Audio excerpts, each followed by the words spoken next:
My father died on a Tuesday. He died the way he lived, without warning, without explanation, and without leaving anyone a way to understand what happened. A heart attack in a motel room in Delaware, alone. The front desk found him when he didn't check out. His wallet had $43 in it, and a driver's license with an address that hadn't been his in 6 years. I hadn't spoken to him in 2 of those years, not since the last phone call, the one where he asked me for money I didn't have, and I told him I was done. And he said, "You'll understand someday, Sarah." And I said, "I understand now," and hung up. Sarah, short for Serafina. He was the only person who called me that. He was the only person who thought naming a baby after an angel was a reasonable thing to do, when you were the kind of man who burned down everything he touched.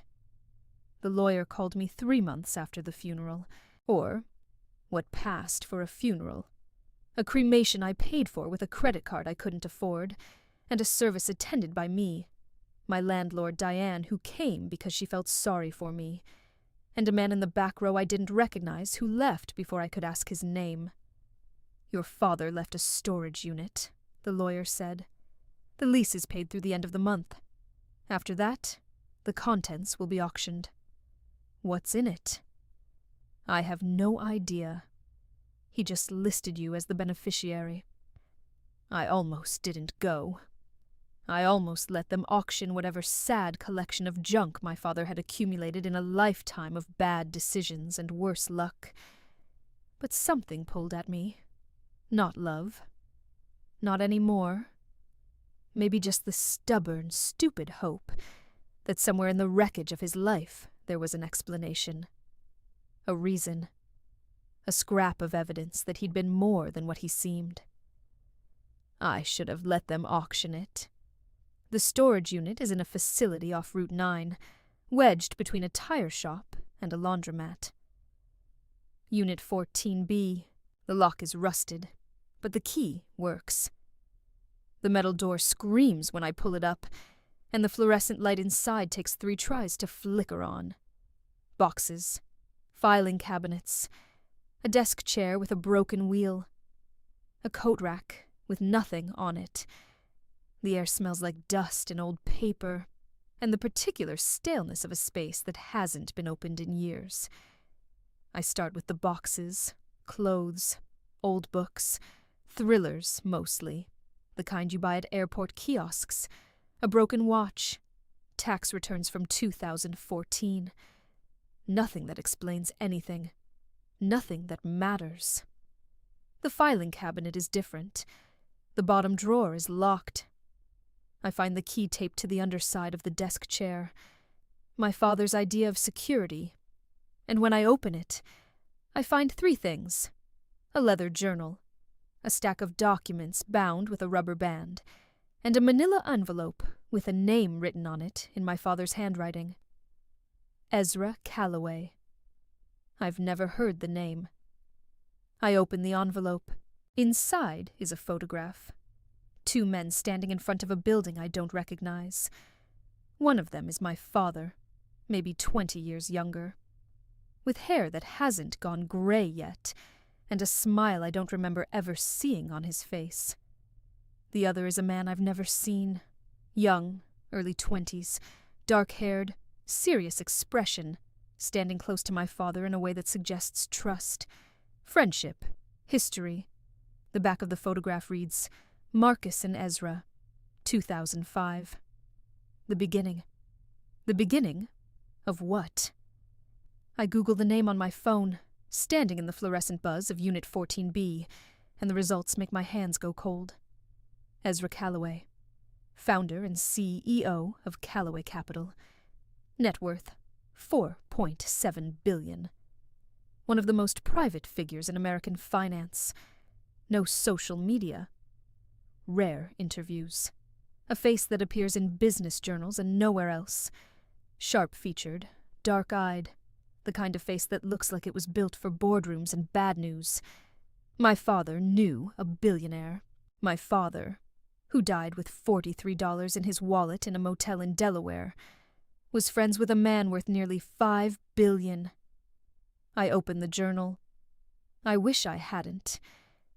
The journal isn't a diary. It's a confession. Pages and pages in my father's cramped handwriting. Dates going back years, detailing a relationship I never knew existed. My father and Ezra Calloway were business partners. They started a tech company together in 2005. My father was the developer.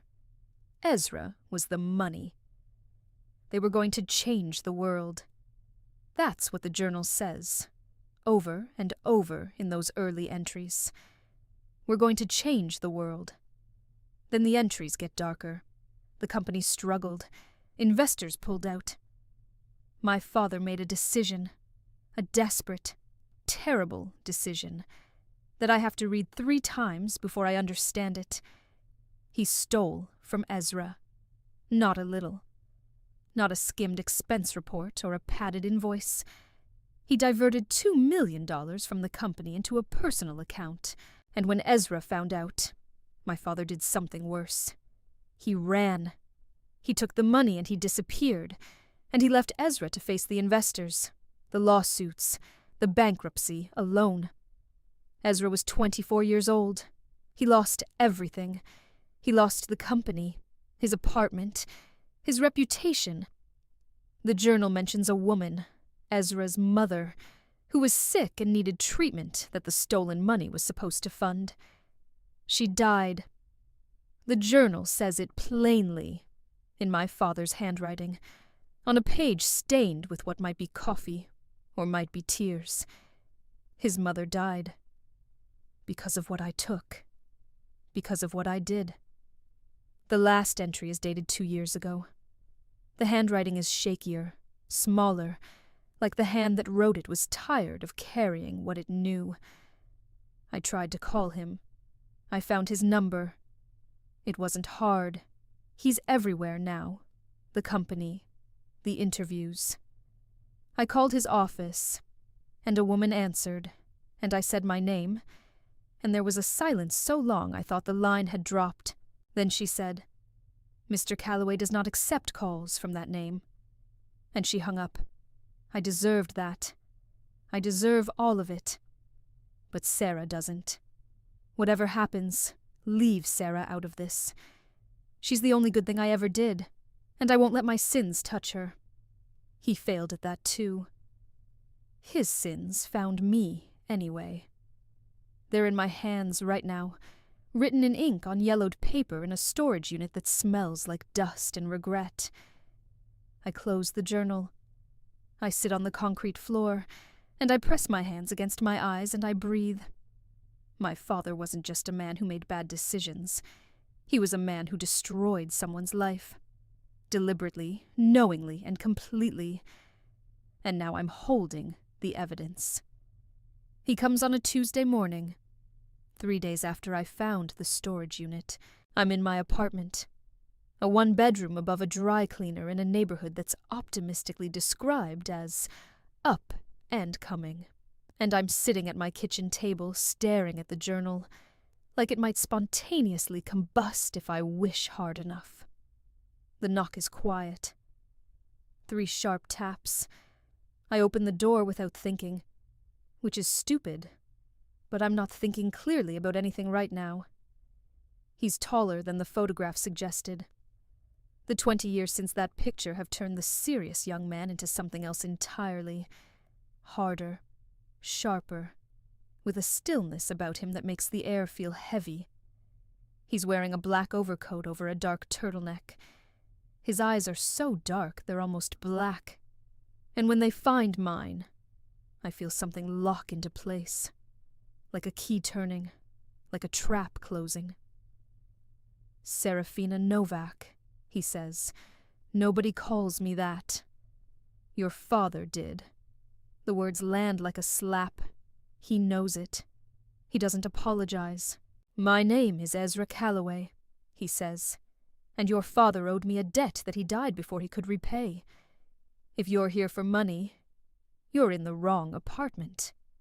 I'm not here for money." "Then what?" He looks at me for a long moment. Something moves behind his eyes. Not anger, not cruelty. Something older than that. Something tired. "I want 30 days, he says. 30 days of your time. You come to my company. You see what your father's theft cost me. You understand the full weight of what was taken. And at the end of 30 days, the debt is cleared." That's insane. That's the offer. And if I say no, then you say no. I'm not your father, Serafina. I don't take things from people I ask. There it is again. My full name in his mouth, spoken like an accusation and an invitation at the same time. "I found his journal," I say. "In the storage unit. I know what he did." Something flickers in his face. Surprise, maybe, or pain. "Then you know why I'm here." "I know why you think you're here. But I'm not him. I didn't steal from you. I didn't even know you existed until 3 days ago." "I know." "Then why?" "Because he's gone. And the debt doesn't disappear because the debtor dies. It transfers. Not legally. I'm not threatening you with lawyers. Morally, karmically. Whatever word you want to use." He pauses. "Your father took 30 years from my life. I'm asking for 30 days of yours." I should close the door. I should tell him to take his cosmic justice and his black overcoat and go back to his billions and leave me alone. But I've read the journal. I've seen what my father did. And there's a part of me, the part that couldn't sleep for 3 nights after reading about his mother, that thinks maybe this man is owed something, even if that something is me. 30 days, I say, and then it's over. 30 days, and then it's over. I don't believe him. He doesn't believe me. We both know this is the beginning of something that neither of us can control. Calloway Capital occupies the top 4 floors of a building in the financial district that looks like it was designed by someone who thinks glass and silence are personality traits. The lobby alone could swallow my entire apartment building. Security guards nod at Ezra like soldiers greeting a general. My desk is on the 38th floor, in an office adjacent to his. Glass walls. I can see him at his desk, and he can see me at mine. The symbolism isn't subtle. "Your job," says his assistant, a terrifyingly competent woman named Claire, "is to review the company's charitable foundation accounts. Mr. Calloway wants you to see where the money goes." Why me? I'm not an accountant. He didn't ask for an accountant. He asked for you. The first week is numbers, spreadsheets, ledgers. The Calloway Foundation funds medical research, children's hospitals, education programs in underserved communities. The numbers are clean, transparent, meticulous. Every dollar accounted for. Every grant tracked to its outcome. It takes me 3 days to understand what he's showing me. This is what the money was supposed to do. The 2 million my father stole. This is where it would have gone. To hospitals, to kids, to people like Ezra's mother who needed treatment and couldn't afford it. On the 3rd day, I visit one of the Foundation's grant recipients, a children's hospital in the Bronx that Ezra funded from the ground up. I walk through the pediatric wing and I see the beds and the equipment and the nurses who call patients by name. And I think about my father in his motel room with $43 and the knowledge that he could have been part of this. He could have built this. Instead, he stole the foundation money and drank it away in a succession of rented rooms across the eastern seaboard. I sit in the hospital parking lot afterward and cry until my ribs hurt. Claire finds me there. She doesn't say anything. She just hands me a bottle of water and sits in the passenger seat and waits until I can breathe again.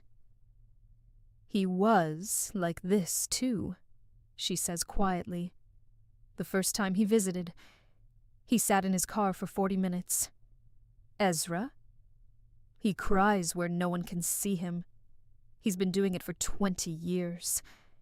She looks at me. You're the first person he's let close enough to know that. He's not punishing me. He's educating me. And it's working. By the second week, the numbers blur, and the man comes into focus. Ezra Calloway is not what the business journals describe. They call him cold, calculating, relentless. A man who built a $4 billion empire through sheer force of will and an apparent inability to feel human emotions. The photos in Forbes show a face carved from granite, a jawline that could open letters, eyes that reveal nothing. They're wrong. About all of it. I see it in the small things, the way he stops outside a conference room to let a janitor pass with her cart, stepping aside with a quiet nod that the janitor returns with visible surprise. The way he remembers every employee's name, not just the executives, but the mailroom staff, the security guards, the woman who waters the plants on the 36th floor. The way his voice drops half a register when he's on the phone with the foundation's grant recipients, gentle in a way that sounds practiced, like he taught himself tenderness, because no one else was around to teach him. He eats lunch at his desk, every day, alone, until Thursday of the second week, when I knock on his glass wall and hold up a paper bag from the deli on the corner. I got you a sandwich, I say. You haven't eaten anything except coffee since 7 a.m., and it's almost 2. He looks at the bag, then at me. Something shifts in his expression. A hairline crack in the granite. You don't have to do that. I know. It's turkey and Swiss. Eat it. He eats it. We eat in silence, but it's not an uncomfortable silence. It's the silence of two people who don't need to perform for each other. When he finishes, he folds the wrapper precisely. Everything he does is precise, and says, "Thank you, Serafina." "Sarah," I say. "If you're going to eat my sandwiches, you can call me Sarah." That crack in the granite widens. It's not a smile, but it's close. The sandwiches become a ritual. Every day at 2 I appear at his glass wall with a paper bag. He never asks me to. He never thanks me more than once. But I notice that by day 4 he's cleared a space on his desk where the bag goes. And by day 6, there are 2 cups of tea waiting on my desk when I get back. He never mentions the tea. I never mention it either. It just exists. This quiet exchange, this small daily proof that we see each other. One night, I'm leaving late, and I pass his office. He's still at his desk, reading something on his screen, and his face is doing the thing I'm learning to recognize. The one where the mask slips, and the real person shows through. He looks exhausted. He looks lonely. He looks like a man who built a fortress and forgot to put a door in it. I knock on the glass. He looks up. "Go home," I say. "I don't have a home. I have a penthouse. There's a difference." "Then go to your penthouse and sleep. I'll sleep when—" "Ezra, go home." He goes home. It's the first time anyone has told him what to do in years, according to Claire, who watches the exchange from her desk with an expression I can only describe as stunned relief. Week 3. The walls come down. It happens on a Wednesday night. I'm working late. Genuinely working now. Not just reviewing accounts, but helping restructure the Foundation's grant application process. Because once I started seeing the gaps, I couldn't stop. And he comes into my office at 10 p.m. with 2 cups of tea, and sits down across from me like we've been doing this for years. "Tell me about him," he says. I don't have to ask who. He was charming, I say, when he wanted to be. He could make you feel like you were the only person in the room, and then he'd disappear for 3 weeks and come back with a new scheme and a new excuse, and that same damn smile. The smile, Ezra says. I remember the smile. Did he use it on you? He used it on everyone. I was just too young and too desperate to see through it. We're quiet for a moment. The city hums 40 floors below. He wasn't all bad, I say. And I don't know why I'm defending a man who destroyed the person sitting across from me, except that he was my father and grief is not logical. He taught me to read when I was 3. He used to make up stories at bedtime. Ridiculous ones. About dragons who ran bakeries and pirates who were afraid of water. He could make me laugh harder than anyone. And then, my mother left. And he started drinking. And the stories stopped and the schemes started. And by the time I was 16, I was more his parent than he was mine. Ezra sets down his tea. He talked about you. My heart stops. What? In the early days, when we were building the company, he'd show me pictures, tell me stories. He was proud of you in a way that, at the time, made me believe he was a good man. He wasn't a good man. No. But he wasn't entirely a bad one either. Ezra pauses. That's what made the betrayal worse. If he'd been a villain from the start, it would have been easier. But he was my friend first. My best friend. The only person who believed the company could work. And then he took everything. And then he took everything. I look at this man. This billionaire. This phantom. This person my father broke. And I see the boy from the photograph. Serious. Hopeful. Standing next to someone he trusted. I see the scar through his left eyebrow that I haven't asked about yet. I see the way he holds his tea with both hands, like he's trying to keep something warm. I'm sorry, I say, for what he did. I know it's not my apology to give, but it's the first one I've received. The words are quiet, matter of fact, but they hit me like a fist. Nobody apologized. In 20 years. Not my father. Not anyone. I'm sorry, I say again. And this time my voice breaks. And this time he reaches across the desk and takes my hand. And this time neither of us lets go. Day 22. We're in his car. A Blacktown car, because of course. Stuck in traffic on the way back from a foundation site visit. It's raining. It's always raining in this story. Like the weather is trying to tell us something. Your mother, I say. Tell me about her. He's quiet for so long I think he won't answer. Then, her name was Elena. She was a piano teacher. She had multiple sclerosis. The treatment that could have slowed the progression cost more than our insurance would cover. That's why I started the company, to pay for her care. And when Marcus took the money, there was nothing left. The company collapsed. I was bankrupt. I moved us into a 1-room apartment, and I worked 3 jobs. And I begged every clinic in the city for a payment plan, and none of it was enough. His voice doesn't break. It's too controlled for that. But his hand, resting on the seat between us, has curled into a fist so tight his knuckles are white.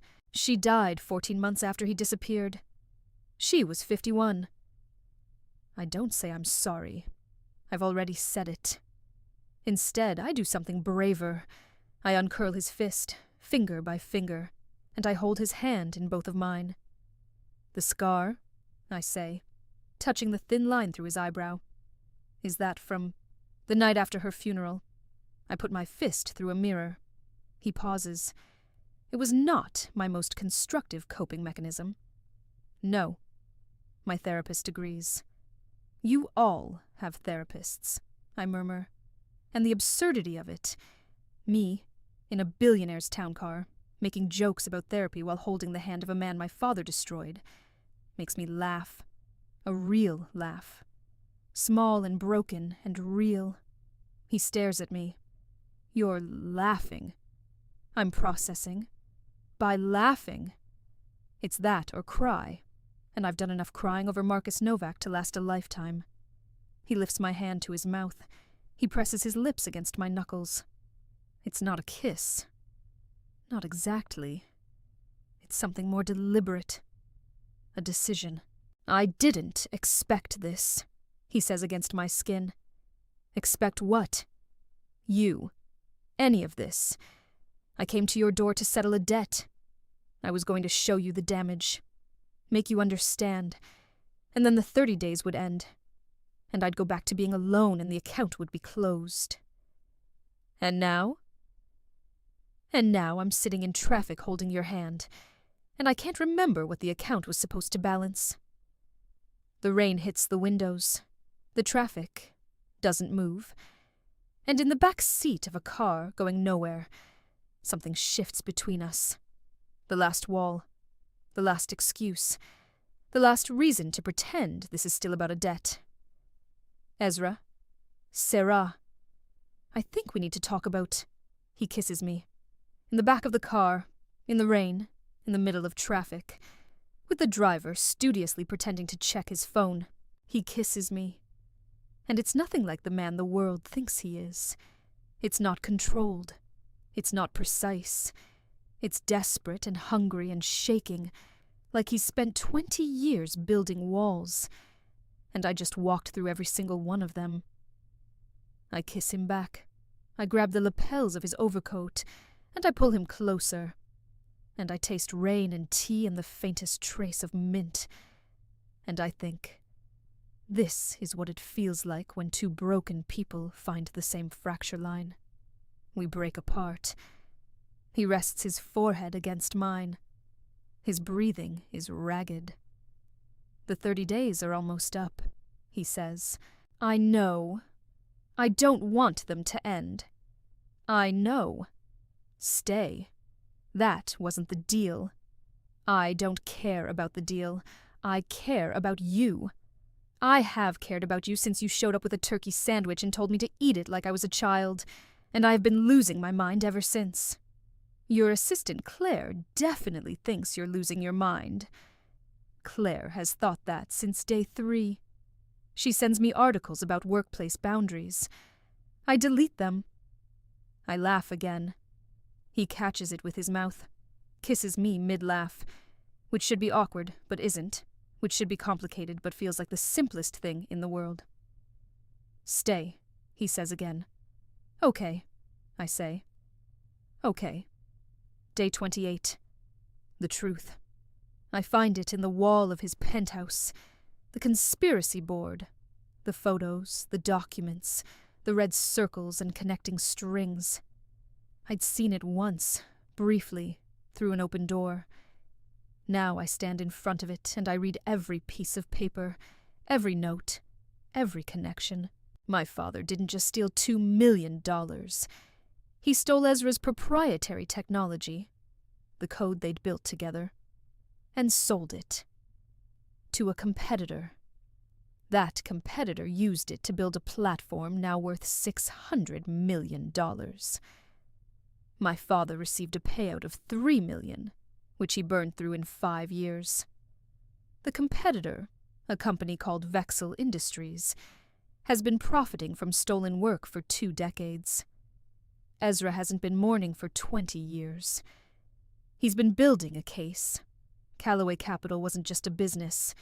It was a weapon. Every acquisition, every investment, every strategic move for the past decade has been positioning him to take Vexel apart. Legally, systematically, completely. He's been buying their debt, acquiring their partners, poaching their talent, strangling them with the patience of a man who learned the hard way that revenge is a long game. "You weren't going to tell me," I say when he walks in and finds me standing in front of the wall. He stops in the doorway. His face does the thing it does when he's feeling too much. Goes completely still, completely blank, a mask over a fire. "No," he says. "I wasn't. Why? Because it doesn't involve you. My father is at the center of that wall, Ezra. It involves me. Not this part. The debt. What he took from me personally. That's what I asked you here for. This," he gestures at the wall. "This is mine. This is revenge. This is justice. It's been 20 years. His mother died." He says it quietly, but the words fill the room. My mother died because a man I trusted decided his comfort was worth more than her life. And the company that profited from the theft, from her death, is still operating. Still making money. Still built on the back of what was stolen. I stare at the wall, at my father's face, circled in red, at the web of connections radiating out from it like a spider's web. "What happens to Vexel?" I ask. "I'm acquiring their primary lender.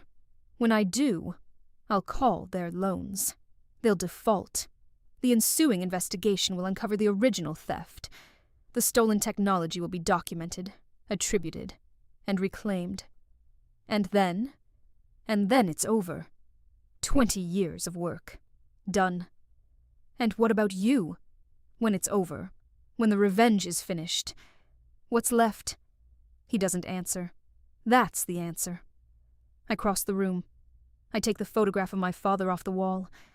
I look at his face. Younger, smiling, standing next to the man he would betray. And I feel the last thread of the story I told myself about him snap. He wasn't complicated. He wasn't misunderstood. He was a man who chose himself over everyone else, every single time. And the wreckage he left behind has been shaping other people's lives for 2 decades, including mine. Including this. I can't change what he did, I say. I can't give back the money or the time or... My voice cracks. I can't bring your mother back. I know. But I can tell you that you don't have to do this alone anymore. I pin the photograph back on the wall. Then I turn to him. "Finish it," I say. "Take them apart. Get your justice. But when it's done, you walk away from this wall. You stop living in 2005. And you let yourself have something that isn't built on what he took from you. Something like what? Something like me." He closes his eyes. When he opens them, the mask is gone. All of it. What's underneath is the boy from the photograph. Young, serious, standing next to his best friend, still believing the world could be good. "Something like you," he repeats. "I think I can do that." He kisses me then. In front of the conspiracy wall, with my father's face pinned behind us like a ghost who brought us together and doesn't deserve the credit, he kisses me like a man who has been holding his breath for 20 years, and just remembered how to exhale. I kiss him back. I kiss him with my hands on his chest, feeling his heart slam against his ribs, and I think about all the ways this story could have gone. I could have let them auction the storage unit. I could have closed the door in his face. I could have taken the 30 days and left on day 30 and never looked back. But I didn't. Because some debts aren't about money, and some strangers aren't really strangers, and sometimes the worst thing your father ever did leads you exactly where you need to be. The Vexel acquisition goes through on a Tuesday. Because apparently Tuesdays are when everything in my life either falls apart or comes together. The investigation makes headlines. The stolen technology is documented. 3 Vexel executives face criminal charges. My father's role is exposed, posthumously, and for one terrible news cycle, his face is everywhere. The charming thief, the man who stole an empire and drank it away. I watch the coverage from Ezra's penthouse. He sits beside me, not watching the screen, watching me. "Are you okay?" he asks. "I will be. I'm sorry, his name is... Don't. He earned this, and you earned your justice." He takes my hand. I lean into him. The news anchor says words like fraud and restitution and landmark case, and none of them matter as much as the feeling of his heartbeat against my shoulder. Claire sends me a text that night. Just one line. "Thank you for bringing him back." I don't ask what she means. I already know. She means the man before the betrayal. The one who started a company because he believed in something. The one my father buried. He takes the wall down that night. Every photo, every document, every red string. He packs it into a box and carries it to the basement. And when he comes back upstairs, the wall is bare, and his eyes are clear. And he looks lighter than I've ever seen him. 20 years, he says. And now? He looks at me. That look, the one that started as calculation, and became curiosity, and became care, and became something neither of us has said out loud yet, but both of us feel in every silence between us. Now, I'd like to start something new. Starting things is what got you into this mess. Starting things with the wrong person got me into this mess. He pulls me close. I'd like to try with the right one. Epilogue. 1 year later. The Ezra Calloway Medical Research Center opens on a Saturday in March. It's not a plaque on someone else's building. It's a building. Glass and light and gardens on every floor.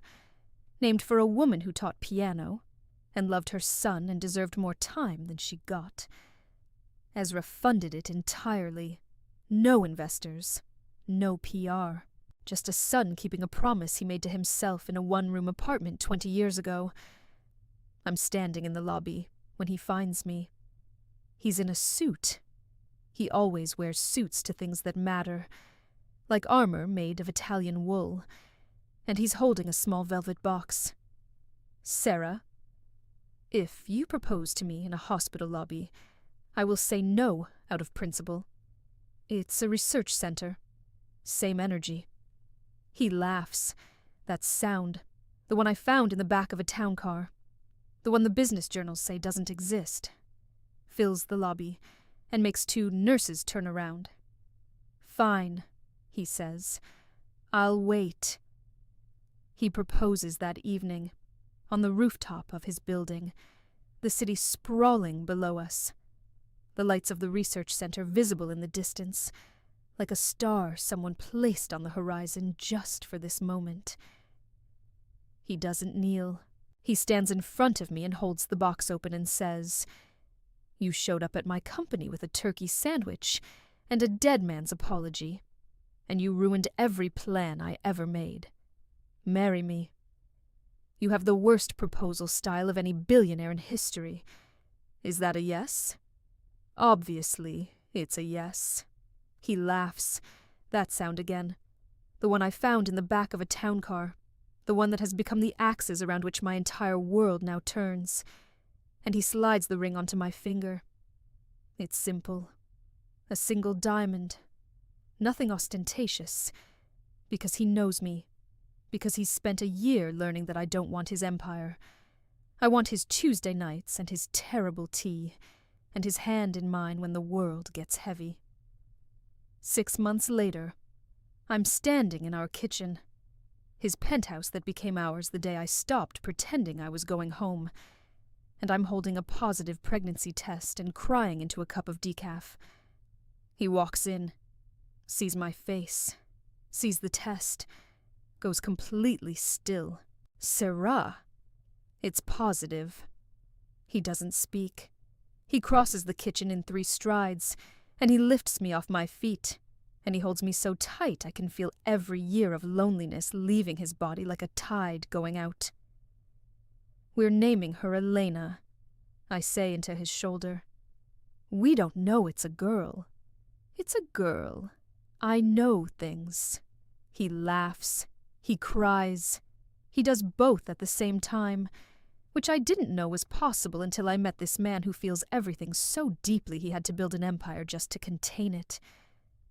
I think about my father, about the debt he left behind and the damage he caused, and the chain of broken things that led me to a storage unit, to an envelope, to a man at my door who asked for 30 days, and got the rest of my life. Some debts can't be repaid with money.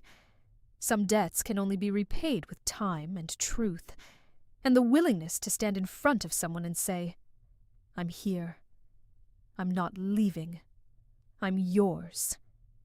My father took everything from Ezra Calloway, and somehow, improbably, impossibly, I gave it back. Not because I owed it, not because of the debt, or the journal, or the 30 days, because love isn't a transaction. It's not a ledger you balance or a contract you fulfill. It's the choice to stay when every rational part of you says run. It's a turkey sandwich at 2 p.m.